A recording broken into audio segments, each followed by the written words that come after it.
오늘 봉독한 에스겔 37장 15절로 23절까지의 말씀을 가지고 서로 합하여 하나 되게라는 제목으로 하나님의 말씀을 선포합니다. 한번 따라서 봅시다. 서로 합하여 하나 되게.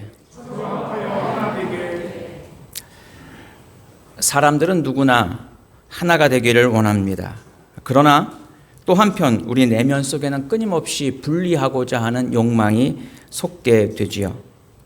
에릭 프롬이라고 하는 심리학자는 이렇게 말합니다. 인간의 심리와 행동, 그 모든 부분에 있어서 의식의 세계든 무의식의 세계든 인간의 내면에 깊숙이 뿌리잡고 있는 그 분리를 극복하려고 하는 것이 우리 인간의 본연의 모습이라고 하는 것이죠. 그래서 에릭 프롬은 인간의 심리 상태와 사회 현상을 끊임없이 연결해서 연구하고 관계성들을 설명하곤 했습니다. 다시 말해서 우리 몸에 있는, 우리 의식의 세계든 무의식 세계든 우리 안에 있는 하나가 되고자 하는 우리의 욕망과 욕구가 결국 인간의 삶을 만들어 나가게 한다라고 하는 것이지요. 결국 우리의 삶도 그렇습니다. 하나님과 하나가 되고자 하는 것, 그리고 이웃과 하나가 되고자 하는 마음, 끊임없이 우리 안의 분열보다는 하나가 되고자 하는 그 놀라운 하나님의 섭리와 은혜로 우리는 끊임없이 살아갈 수 있는 존재임을 우리는 고백하지 않을 수가 없습니다. 우리는 이제 내일이면 일제의 압제로부터 해방받은 77주년 광복절을 맞게 됩니다. 남북이 분열된 상태로 75년의 시간이 지났고, 그리고 우리의 소원은 통일, 꿈에도 소원은 통일이라는 노래를 불렀던 것도 이제는 옛 추억이 되어버리고 만 시대에 우리는 살아가고 있습니다. 오늘 본문의 에스겔서의 내용의 말씀은 하나님의 말씀에 불순종했던 남유다가 결국 바벨론의 포로로 잡혀가고 바벨론에 의해서 멸망당한 후에 하나님께서 에스겔 선지자를 통해서 이 바벨론으로부터 이스라엘을, 유다를 회복시켜 주실 그 회복의 말씀, 하나님께서 다시 일으키시고 다시 회복해 주실 말씀이 오늘 에스겔 37장의 말씀입니다. 우리가 잘 아는 것처럼 37장 1절 이하의 말씀에는 마른 뼈의 환상에 대해서 말씀하고 있죠. 마른 뼈들이 되살아날 것을, 그리고 그 뼈가 붙고 근육이 일어나고 그리고 피부가 덮여서 온전한 회복을 일어날 것을 말씀하고 있습니다. 그리고 이어서 오늘 15절 이하의 말씀에서는 유다와 이스라엘, 북이스라엘로 구별되었던 하나님의 백성이 이제 온전히 하나가 될 것을 말씀하고 있는 것이 오늘 본문의 말씀입니다. 우리는 광복절을 맞으면서 또 분단된 이 나라에 살면서 우리는 어떠한 모습으로, 어떠한 신앙으로 살아가야 할 것인가? 오늘 에스겔 선지자를 통해서 주시는 말씀으로 이 시간 함께 은혜를 나누고자 합니다. 오늘 본문의 말씀은 이미 말씀드린 대로 남유다가 바벨론에 의해서 멸망당한 사건 이후의 말씀이지요. 하나님께서는 우리의 삶 가운데 끊임없이 간섭하시고 개입하시는 하나님이십니다. 하나님 없이는 우리가 살아갈 수 없는 존재인 것을 우리는 보게 됩니다. 역사학자인 찰스 메이드는 이러한 말을 했습니다.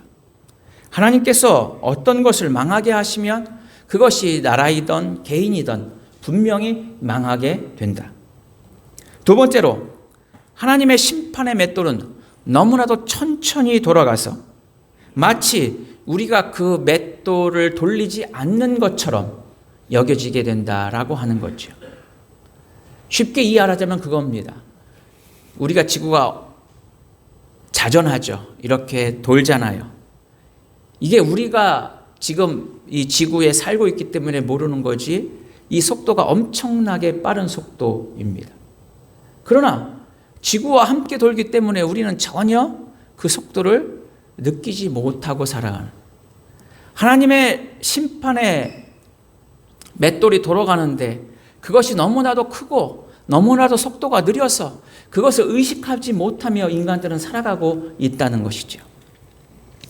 세 번째로는 벌이 꽃에 가서 꿀을 따면 반드시 그 꽃은 열매를 맺는다는 것이죠.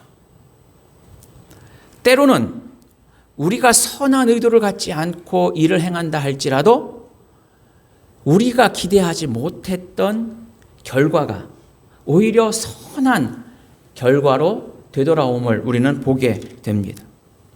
마치 벌이 꽃의 꿀을 훔쳐가지만 그러나 열매를 맺는 것처럼 인간이 죄로 인해서 잘못된 행위를 함에도 불구하고 때로는 하나님께서 그것을 선한 열매로 맺도록 인도하신다라고 하는 사실이지요. 네 번째로는 날이 점점 어두워지면 별빛을 환하게 볼 수 있듯이 우리가 죄악 가운데, 우리가 절망과 좌절 가운데 있을수록 우리는 더욱더 하나님의 선하시고 온전하신 뜻을 분별할 수 있게 된다라고 하는 사실입니다. 이 찰스 메이드가 이야기한 것처럼 우리는 하나님이 우리 가운데 역사하시고 하나님이 우리 가운데 섭리하시고 우리 가운데 개입하심에도 불구하고 우리는 하나님의 섭리와 은혜를 잊은 채 살아가고 있지는 않습니까? 이스라엘 백성들은 하나님의 거룩한 백성이라 하면서도 사실은 그들은 하나님의 역사하심과 하나님의 개입보다는 자신들의 욕망과 자신들의 뜻을 이루며 살아왔던 것이 이스라엘 백성들이었습니다. 하나님께서는 다윗이라고 하는 위대한 왕을 통해서 이스라엘 백성들을 번성케 하셨습니다. 그리고 그의 아들 솔로몬을 통해서 하나님은 하나님의 백성으로서 거룩한 성전을 완공하여 하나님의 백성으로 살도록 하셨습니다. 그러나 솔로몬의 그 부귀영화는 결국 우상 숭배의 결과를 가져오게 됩니다. 그 솔로몬의 화려한 그 통치는 오히려 수많은 이방 신들을 섬기게 되는 결과를 가져오게 되지요. 그의 아들 르호보암이 왕이 되었을 때 여로보암을 비롯한 많은 이스라엘 지도자들이 솔로몬으로부터 너무나도 우리가 과중한 세금을 부여받고 너무나 큰 부역을 부여받아서 너무나도 힘들다. 그러니 우리의 짐을 좀 가볍게 해달라고 요청을 하지요. 그때 르호보암 왕은 솔로몬의 신하였던 그 나이 많은 경륜이 많은 신하들의 말보다는 자신의 동료인 친구들의 말을 듣게 됩니다. 그래서 오히려 솔로몬보다도 더 과중하게 아주 강경한 대처로 이 여로보암과 그 일행들을 대하게 되지요. 결국 르호보암의 그 폭력은 결국 남북 이스라엘로 분단되게 되는 결과를 가져오게 됩니다. 때로는 하나님이 원하시지 않는 방법을 통해서 분열을 통해서 하나님의 백성들을 심판하고 계심을 보게 됩니다.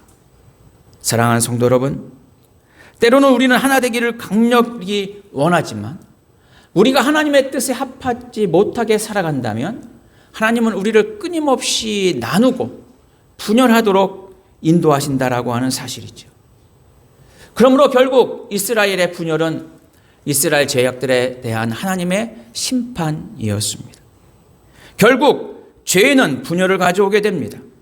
그리고 그 분열은 하나님의 심판의 결과라고 하는 사실을 우리는 분명히 보게 되는 것이죠.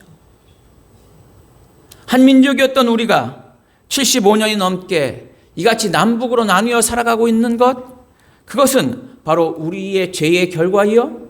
그리고 하나님이 우리를 새롭게 이루시고자 하는 하나님의 놀라운 섭리와 뜻이 숨어 있음을 우리는 분명히 알아야 한다라고 하는 것입니다.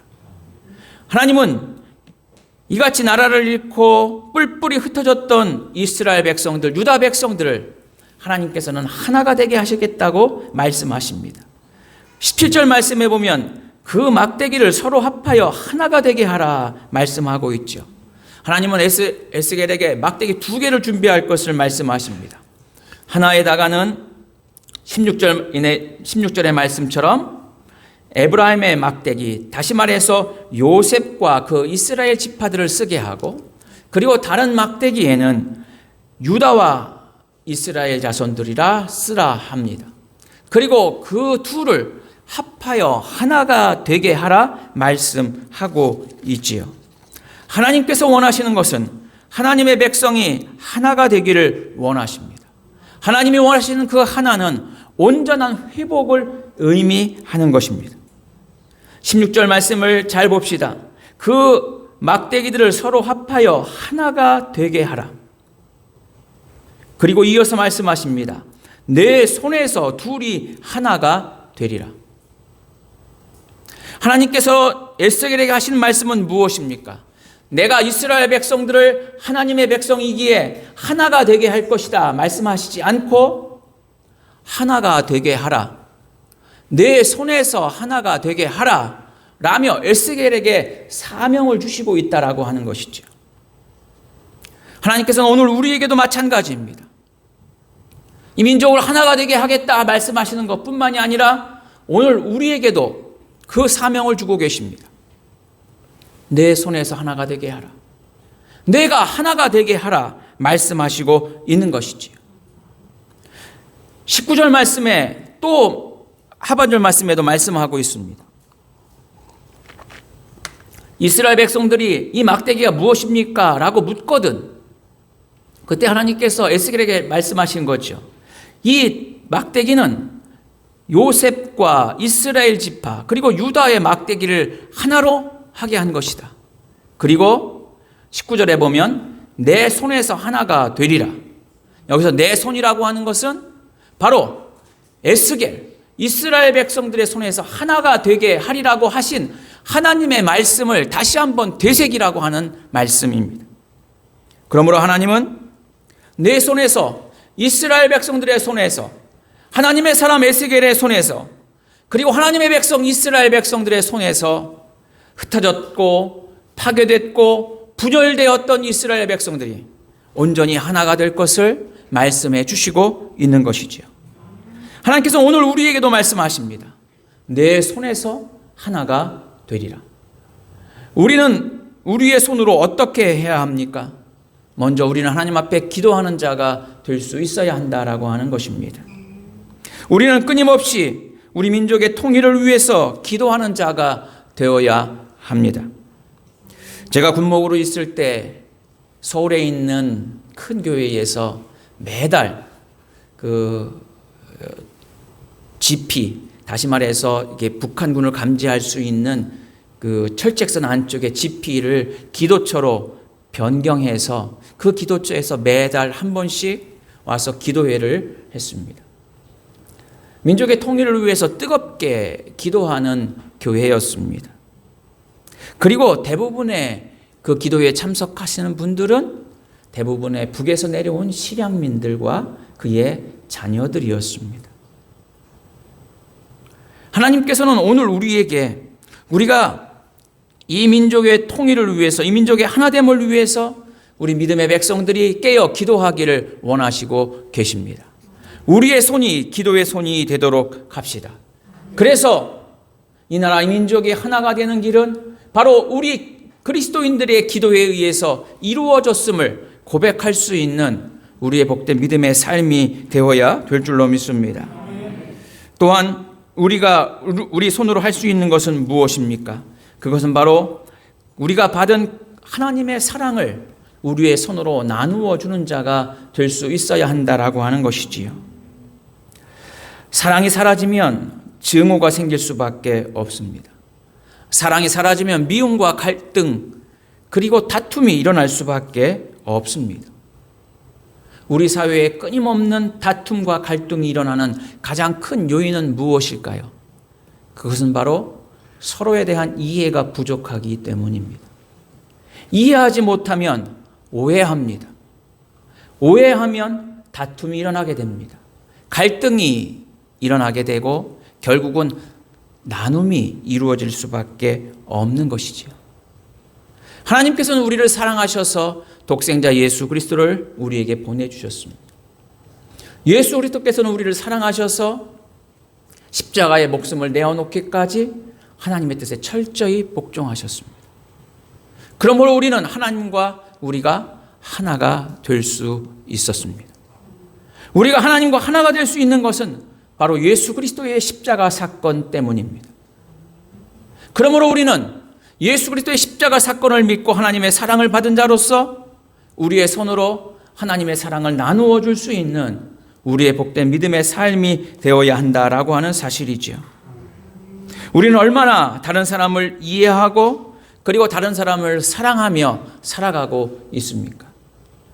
오직 내 생각과 내 판단을 가지고 다른 사람을 오해하며 그리고 다른 사람과 끊임없이 다툼과 갈등 가운데 살아가는 것이 아니라 하나님의 사랑이 충만한 그리스도의 사랑을 나눔으로 서로를 용서하고 사랑할 수 있는 우리의 복된 믿음의 삶이 되어야 될 줄로 믿습니다. 세계 제2차 대전이 끝난 후에 미국의 아주 유명한 희극 배우인 지미 듀란테라고 하는 사람이 있었습니다. 참전 용사들을 위한 쇼에 그를 초대했습니다. 그러나 너무나도 그 스케줄이 바빠서 그 참전 용사 쇼에 참석할 수 없었습니다.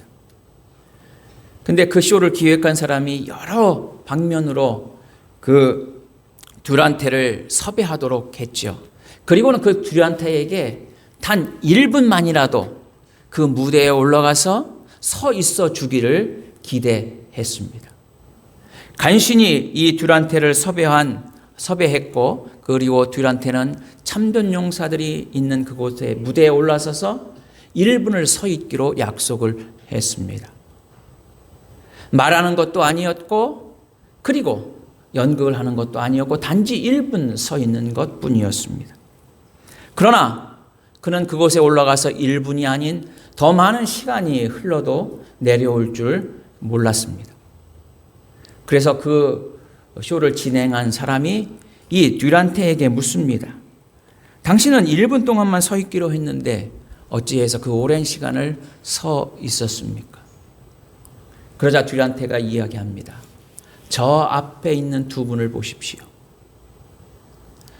전쟁에 참여해서 한 사람은 오른손 팔을 그리고 한 사람은 왼손 팔을 잃었는데 그 두 사람이 서로의 손을 맞대며 박수치는 모습을 보고 나는 도저히 그 무대에서 내려올 수 없었습니다. 결국 참전용사를 이해하고 참전용사를 사랑하는 그 마음 때문에 그는 그곳에서 그 참전용사들과 하나가 될 수 있었던 것이지요. 하나가 된다라고 하는 것은 무엇입니까? 그것은 결코 획일적으로 하나가 되는 것을 의미하지 않습니다. 다양함을 인정하고 그 다양함을 서로 보충해 가면서 그리고 부족함을 채워나가는 것, 그것이 바로 하나님께서 우리를 통해서 하나가 되도록 역사하시는 하나님의 놀라운 계획과 섭리인 줄로 믿습니다. 또한 우리는 하나가 되는 것뿐만이 아니라 우리가 해야 할 것이 있습니다. 그것은 23절에 있는 말씀입니다. 23절 말씀에 보면 내가 그들을 그 범죄한 모든 처소에서 구원하여 정결하게 한즉 그들은 내 백성이 되고 나는 그들의 하나님이 되리라. 하나님께서는 이스라엘 백성들을 하나만 되게 하시는 것이 아니라 이스라엘 백성들을 이제 하나님의 백성으로 완전한 회복을 이루실 것을 말씀하고 있습니다. 우리가 하나 되는 것도 중요합니다. 그러나 더 중요한 사실은 우리가 하나 되는 목적은 단순한 외형적인 하나가 되는 것이 아니라 우리가 하나님을 뜨겁게 사랑하고 하나님을 아버지로 고백하고 예수 그리스도를 나의 구주로 고백하는 하나님의 참 백성이 되기 위해 우리가 하나가 되어야 한다라고 하는 사실이지요. 하나님께서는 이스라엘 백성들을 그들의 잃어버린 나라를 회복하고 그리고 뿔뿔이 흩어져 포로로 살아갔던 그들을 하나로 회복하시는 분명한 목적을 말씀하고 있습니다. 하나님의 백성으로 정결하게 하고 그리고 이제는 하나님의 백성으로 온전히 세워 나가기 위해서라고 하는 사실이지요. 하나님께서는 오늘 우리에게 원하시는 것은 이스라엘 백성들이 하나가 된 것처럼 그리고 이스라엘 백성들이 정결하여 하나님의 백성이 된 것처럼 우리가 하나님의 백성으로 정결한 삶을 살기를 원하시고 계시다라고 하는 사실입니다. 사람들은 누구나 하나님으로부터 복받기를 원합니다. 우리가 복받는 길이 있습니다. 그것은 바로 하나님의 백성으로 온전하게 살아가는 길입니다. 우리가 정결한 모습으로 하나님의 백성으로 살아갈 때 하나님께서는 우리를 하나님의 백성으로 축복의 길로 인도해 주실 줄로 믿습니다. 이스라엘 백성들이 애굽에서 나와서 하나님의 약속까지 적과 꿀이 흐르는 가나안 땅을 향해 들어가기 요단강을 건너기 직전 여호수아가 이스라엘 백성들에게 끊임없이 반복해서 한 말이 있습니다. 그것은 바로 스스로 성결하라, 스스로 성결케 하라라고 하는 것입니다. 정결하지 않고는 하나님의 땅에, 하나님의 약속의 땅에 들어갈 수 없다는 것이지요. 사랑하는 성도 여러분, 우리가 하나 되는 것도 중요합니다. 그러나 그 하나 되는 목적이 중요합니다. 하나가 되는 목적은 온전한 하나님의 백성이 되기 위해서 하나가 되어야 한다라고 하는 것이지요. 성경 위에 세워진 나라, 그 나라는 하나님께서 영원토록 함께 하실 줄로 믿습니다. 존 칼빈은 이야기합니다. 교회의 탁월함은 교인 수에 많고 적음에 있는 것이 아니라 성도들의 순결함에 있다고요. 우리가 많고 적은 숫자에 따라 살아가는 인생이 아니라 우리는 온전히 하나님만을 섬기는 믿음의 자녀로 살아갈 때 우리는 하나님과 온전한 하나가 되고 우리 믿음의 성도들이 하나가 되고 그리고 이 나라가 하나가 되고 이 민족이 하나가 되는 놀라운 복을 누리게 될 줄로 믿습니다. 사랑하는 성도 여러분, 오늘은 평화통일주일입니다. 그리고 이제 내일은 우리 민족의 해방 광복절입니다. 하나님께서는 오늘 우리에게 힘들고 어려운 이 시대를 살게 하십니다. 그러나 이 시대를 홀로 살아가도록 허락하지 아니하시고 하나님이 우리와 함께 하시며 그리고 하나님께서 우리를 회복시켜 주실 줄로 믿습니다. 우리의 손에서 하나가 되는 놀라운 축복이 이루어지고 또한 우리를 통해서 하나님의 놀라운 뜻이 이루어지며 정결한 모습으로 주의 영광을 드러내는 여러분의 복된 믿음의 삶이 될 수 있기를 주의 이름으로 축원해 드립니다. 기도합시다. 사랑의 아버지 하나님, 감사합니다.